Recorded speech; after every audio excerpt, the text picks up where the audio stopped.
Hey guys, welcome to my YouTube channel. My name is KP Sharma. My qualification is Diploma in Medical Laboratory Technology. जी हाँ दोस्तों, बिल्कुल से जैसा आपने title देखा, इस वीडियो के अंदर हम कंप्लीट डिटेल से बात करेंगे। उससे पहले दोस्तों, अभी तक आपने हमारे YouTube चैनल को सब्सक्राइब नहीं किया है तो प्लीज यार सब्सक्राइब कर लीजिए। और हमारे YouTube चैनल के ऊपर रिलेटेड टू वीडियोस अपलोड होते रहते हैं, DMLT, BMLT, BSc MLT।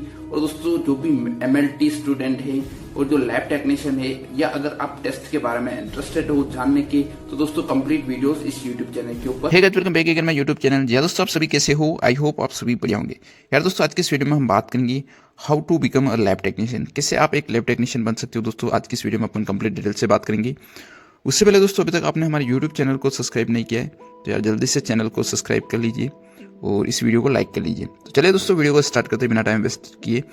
दोस्तों, काफ़ी सारे जो स्टूडेंट हैं वो सोचते हैं कि मैं एक लैब टेक्नीशियन कैसे बन सकता हूं, या आप एक लैब टेक्नीशियन कैसे बन सकते हो। तो दोस्तों, ऐसे में काफ़ी सारे कमेंट्स आते हैं कि सर हम लैब टेक्नीशियन कैसे बने। तो दोस्तों, आज की इस वीडियो में अपन कंप्लीट डिटेल से बात करेंगे कि आप लैब टेक्नीशियन कैसे बन सकते हैं।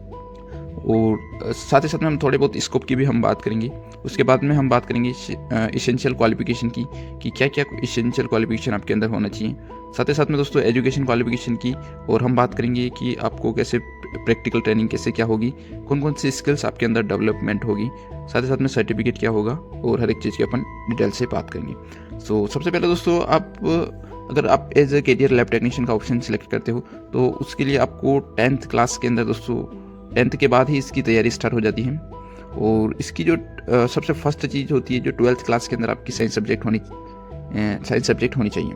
सबसे फर्स्ट चीज़ दोस्तों, आपकी 10th क्लास के अंदर और 12th क्लास के अंदर आपकी साइंस सब्जेक्ट होगी तो ही आपको इसके अंदर एडमिशन मिल पाएगा, अदरवाइज आपको एडमिशन नहीं मिल पाएगा। ये सबसे फर्स्ट इंपॉर्टेंट चीज़ है। काफ़ी सारे जो स्टूडेंट थे आज से मतलब 2-3-5 साल पहले दोस्तों 10th 12th के अंदर अगर आर्ट्स सब्जेक्ट होती तो भी दोस्तों DMLT हो जाता, या आप एज ए लैब टेक्नीशियन बन सकते हैं। बट दोस्तों, अब ऐसा नहीं है पॉसिबल।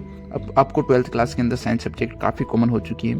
अगर आपके 12th क्लास के अंदर आर्ट्स है और ऐसे में अगर आपने एज ए लैब टेक्नीशियन काम कर रहे हो तो आप एक लैब असिस्टेंट होना कि एक लैब टेक्नीशियन हो। और उसके साथ ही साथ दोस्तों, लैब टेक्नीशियन के लिए आपको 12th क्लास के अंदर साइंस सब्जेक्ट होने चाहिए, वो भी काफ़ी अच्छे परसेंटेज आपके होने चाहिए।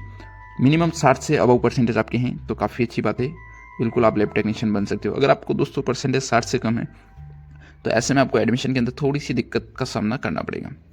फिर उसके साथ ही साथ में दोस्तों, आप एज ए लैब टेक्नीशियन बनने के लिए DMLT कोर्स कर सकते हो, जिसकी जो फुल फॉर्म होती है diploma in medical laboratory technology, DMLT हो गया।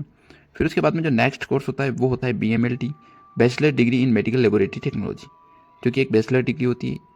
DMLT होती है जो 2 साल की होती है, और जो बैचलर डिग्री होती है वो 3 साल की होती है। ठीक है, दोनों में फ़र्क इतना है, एक बैचलर कोर्स होता है और एक डिप्लोमा कोर्स होता है। ये दोनों करने के बाद भी आप लैब टेक्नीशियन बन सकते हो। और उसके साथ ही साथ दोस्तों एक और छोटा कोर्स होता है MLT, नॉर्मल MLT जिसे अपन कहते हैं मेडिकल लैब टेक्नीशियन। उसे करने के बाद भी आप बन सकते हो, बट बिल्कुल प्रॉपर नहीं बन पाओगे। तो ऐसे में आपको इन दोनों कोर्स को ही करके आपको लैब के अंदर प्रॉपर, आपको गवर्नमेंट के लिए अप्लाई करना है तो इन दोनों कोर्स को करना पड़ेगा। अदरवाइज प्राइवेट के अंदर आप करना है तो MLT भी अगर आपकी कंप्लीट है तो भी आपको जॉब मिल जाएगी। उसके साथ ही साथ में दोस्तों, इसके अंदर प्रैक्टिकल ट्रेनिंग होती है। जब भी आपकी 12th क्लास कंप्लीट होती है तो आपके फॉर्म निकलते हैं। अलग अलग राज्यों के अंदर अलग अलग प्रोसेस होती हैं। किसी राज्य में अलग है, राजस्थान में अलग है, MP में अलग है, सभी जगह अलग अलग प्रोसेस है। और सबका अपना अपना काउंसलिंग होता है, पैरामेडिकल काउंसलिंग होता है, उसमें अपना एडमिशन प्रोसेस होता है। फिर वहाँ से आपको कॉलेज अलॉट होता है। कॉलेज अलॉट होने के बाद आपका डिप्लोमा चलता है या आपकी बैचलर कोर्स चलता है। 2 साल कंप्लीट होते हैं, डिप्लोमा कंप्लीट होता है। उसके बाद में आपको ट्रेनिंग के लिए भेजा जाता है लैब्स के अंदर या किसी हॉस्पिटल के अंदर। फिर उसके बाद में आप कहीं पे जॉब करते हो 1-2 साल, फिर आप एक कंप्लीट लैब टेक्नीशियन बन जाते हो एक्सपीरियंस के साथ। और उसके साथ ही साथ में दोस्तों, अगर आपका BMLT है तो ऐसे में आपको 3 साल लगते हैं। और उसके बाद में 3 साल कंप्लीट होने के बाद बीच बीच में जब भी आपको छुट्टी मिलती है तो ऐसे में आपको बीच बीच में कॉलेज वाले आपको एज ए ट्रेनिंग हॉस्पिटल या लेबोरेटरी पर भेजते रहते हैं और आपकी प्रैक्टिस करवाते हैं। ठीक है गाइस, ये चीज़ें कंप्लीट होने के बाद दोस्तों आपका रजिस्ट्रेशन कंप्लीट होता है। आप एज रजिस्ट्रेशन कंप्लीट हो जाता है, आपका कोर्स कंप्लीट हो जाता है। अच्छे परसेंटेज से अगर आप पास हो जाते हो तो एज आप लैब टेक्नीशियन बन चुके होते हो। और साथ ही साथ में दोस्तों 1-2 साल एक्सपीरियंस कर लेते हो तो आप काफ़ी अच्छे सैलरी भी आप अचीव कर सकते हो। स्टार्टिंग इसमें सैलरी रहेगी वो रहेगी दोस्तों 15,000 से लगा के 25,000। और काफ़ी सारे जो स्टूडेंट हैं वो 9,000 में भी करते हैं, 8,000 में भी करते हैं, 7,000 में करते हैं। एज आपके नॉलेज के ऊपर डिपेंड करती है वो चीज़ें। जितना आपका नॉलेज इंक्रीज़ होगा उतनी आपकी सैलरी इंक्रीज होगी। ये फर्स्ट चीज़ है, ये हर फील्ड के अंदर यही वर्क करता है। अगर आपको नॉलेज अच्छा है तो आप अच्छी सैलरी लोगे, और अगर आपको नॉलेज अच्छा नहीं है तो फिर आपको सैलरी कमज़ोर ही लेनी पड़ेगी।